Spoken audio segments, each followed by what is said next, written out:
后呢，就开始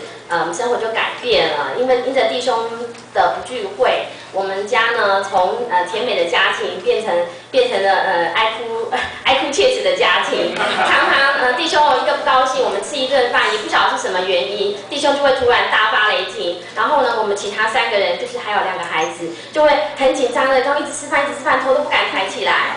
那可是因着孩子去儿童排，那我就发现说，我本人很畏惧弟兄的那个就是脾气。那虽然我们是在教会结婚的，可是呢，他一不聚会，好像也拿他没有办法。可是那个儿子就不一样了，因为在儿童排的操练，我觉得小年纪，当时他才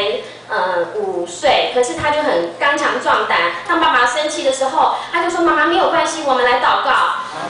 然后我就很害怕的偷瞄爸爸，看他爸爸会不会又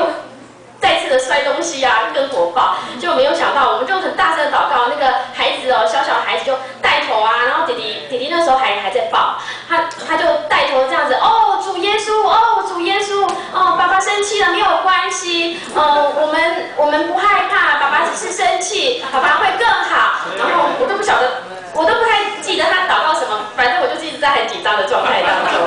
那反正我后来就发现说，也很好啊，爸爸也没来骂人，而且呢，每次我们要去儿童排的时候，他们都会带着弟弟，然后我们就是牵着包，带着尿布啊，大包小包的就要出门去，他就会跟爸爸说：“爸爸，我们要走了，你要不要跟我们一起去？”1次2次的邀请，然后被拒绝，可是他从来就没有停止他对爸爸的邀请，他就每一周我们要出门，他就爸爸你要不要跟我们一起去聚会？儿童排很好，就不断的一直讲啊。后来爸爸恢复聚会之后呢，我就更加觉得说，我们真的是要到老都要服侍儿童排啊，服侍儿童们，让那个更多的家庭能够受益啊。因为我看弟兄都在国中教书，那我们深知教育的重要，那也看重孩子在教会中所受的属灵教育。那儿童排呢，就是最佳的教育平台。那其实每周5下班后回到家都已经6点半了，那还得赶上另外一个8点的班，就是儿童排。那其实也不是说8点到就可以了，7点40分就要到场，因为要整理一些东西。那倒是我们家爸爸后来脾气变得很好，就是开始恢复聚会之后，我常常7点半，其实7点就开始催他们快一点。我看他也不太生气，他总是就是很支持我们，就是全家一起在服侍儿童排这样子。那7点40分我们就坐在儿童排，然后呢微笑的等待儿童们一个一个进来。那其实呢，在体力跟时间上是有限的。所以每周5儿童排结束以后，我都觉得自己好像是打了一场大仗。那再加上参与服侍的弟兄姊妹，在服侍的经验上是不足的，有些是刚受浸的，那有些呢是从来不曾服侍过儿童排的。那甚至有些弟兄姊妹呢，就觉得自己无法面对孩子、家长，还有很多陪读的弟兄姊妹。刚刚中光弟兄说，这个他们的那个孩子跟儿童的比例，儿童跟家长的比例是1比1，那在我们小孩呢是1比2，有时候1比3。所以呢，讲故事给孩童听之外，其实有更多的家长还有社区的弟兄姊妹是坐在旁边旁听的，那个压力非常的大。所以呢，这个弟兄姊妹他们又不像我们是当老师的，让他们都觉得。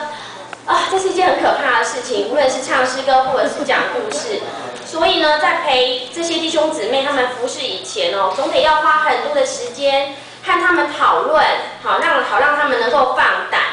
那就跟全台所有的儿童排一样，每个学期儿童排开学之前，我们的教材、课程计划表、服侍人位都已经就绪，甚至连校外教学的时间表都已经定出来。不过计划有时候是跟不上变化的，而这些变化呢，正是我们的好机会。像这学期有一个工会来的姊妹，带着孙女来参加儿童排，她的孙女也是要就是她去孙女下课后，她要开个40分钟的车去把孙女接过来参加儿童排。那后来呢，这个深得他们家的肯定，那这个姊妹还邀请我们到他们的社区去办儿童排，于是我们就真的去了。那一个社区呢，对我们来讲是个新大陆，那一决定要去开疆辟土以后，社区的弟兄姊妹都觉得这是大有可为，所以呢，都愿意排除万难，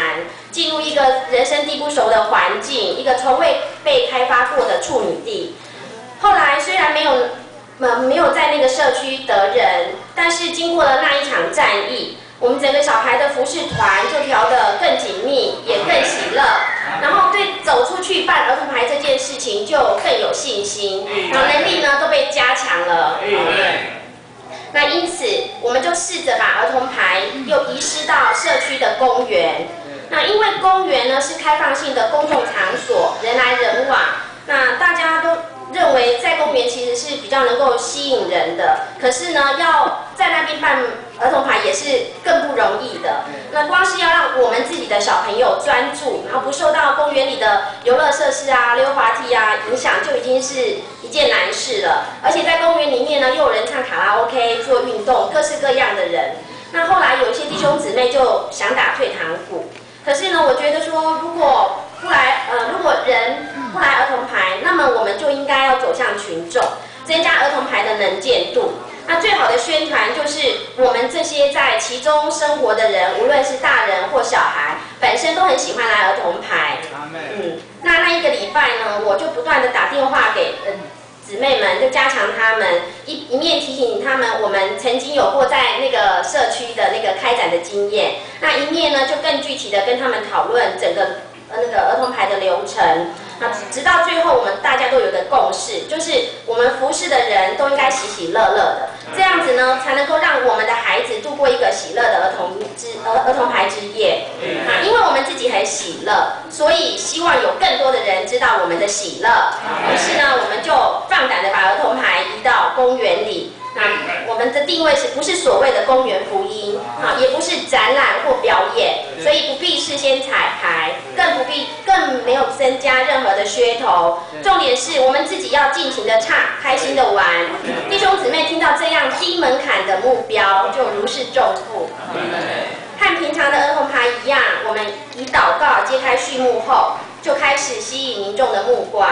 后来甚至有些家长就坐到位置上，也专注的听故事、参与游戏。那我感觉那个晚上大家都很舍不得让儿童牌结束，连我们自己都想让快乐时光继续。那当然我们也是抓住各样的机会来宣传儿童牌，所以我们又加上了一个工商时间，就赶快来广告一下，介绍儿童牌是在做什么的。总共广告了2次，然后呢，我们每次广告的时候，我看家长们也都很专心，而且还会问问题说下个礼拜还有吗？在哪里呢？散会后，很多小朋友和家长就来排队询问下次儿童牌的地点。那生怕不能够拿到儿童牌的名片，因为我们制作了名片，然后因为本来只是打定主意要去那边做儿童牌，并不是真的想要传福音，可是没有想到那个效果非常的好，这个很多家长呢就来排队想要拿那个儿童牌，因为那个儿童牌的名片上面有地点，还有联络电话。那个晚上呢，我就感觉自己很像是大明星一样，不断的在儿童牌的名片上签名，还有写电话。那你们一定很想知道，那在隔一周，儿童牌到底有多少人真的回流呢？答案是那个后来我们人数成长率是超过100啦，就100%，就是我们本来只有5个小朋友，结果来了12个小朋友。那事后呢，我就问自己读小3的那个儿子和几个我们本身的孩子，说他们那一天的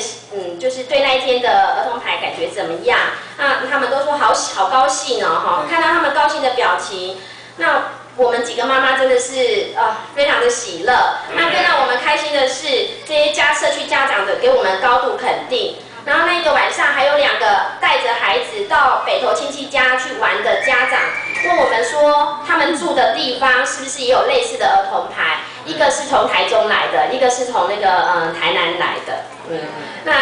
那个晚上，当我们在撤离场地的时候啊，就有弟兄姊妹说，干脆以后我们就常常来公园办儿童牌好了，有什么好怕的呢？根本就不用怕，就是这么的喜乐，就这样子就可以了。那讲这个话的人还是第2次加入服侍的那个姊妹，我觉得非常的喜乐。那儿童牌既然就像是学校班级的缩